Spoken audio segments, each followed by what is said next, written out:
must warn you, I'm not a good shot, so don't hit anything. And also, of course, I'm using blanks, what I hope are obvious reasons. I don't want to be sending live rounds down range and everything. Of course, blanks are still quite loud. Still the exact same 70 grains of black powder they were using back then, which is why I recommend using the historically accurate earplugs, those being these ones. They go in like so. They work quite effectively. Of course, my hands will be full, so I get to use the historically inaccurate model of the bright green Ultra Plus. Which doesn't exist. I want to send it back in tomorrow.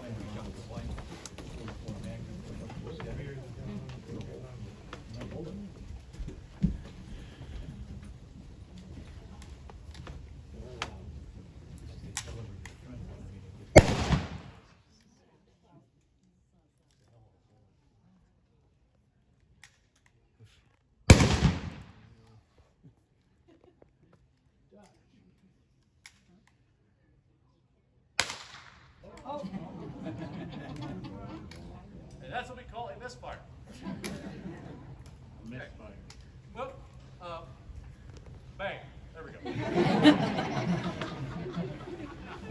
So, believe it or not, 1870s technology isn't perfect. That was the ammunition's fault. But of course, if that were still an issue, I could have just popped it out, shoved it in another one, and be good to go. Thus, the advantage of this thing over a musket, where I'd have to go through the whole process of taking out a nice little metal worm and fishing the bullet out of the barrel, which would take several minutes. So that's one of the many advantages of this system over earlier styles. Along with this, of course, it's still one shot at a time, but it's still pretty quick. These rifles are very popular in the Army. They're going to sit for quite a while. It was adopted back in 1873 itself, but it was going to stay in active service up until about 1898 during the Spanish-American War, when it was finally replaced by more modern designs, which were adopted a few years prior.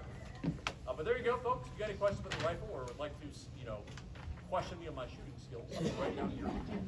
But aside from that, starting right now over here, great is our Army of the 1880s walking tour. That'll be going into detail some of the other aspects of life in Fort Mackinaw in this time period, some of the changes that are happening, which I promise you will be misfire free. I promise. But thank you, folks. Have a good day.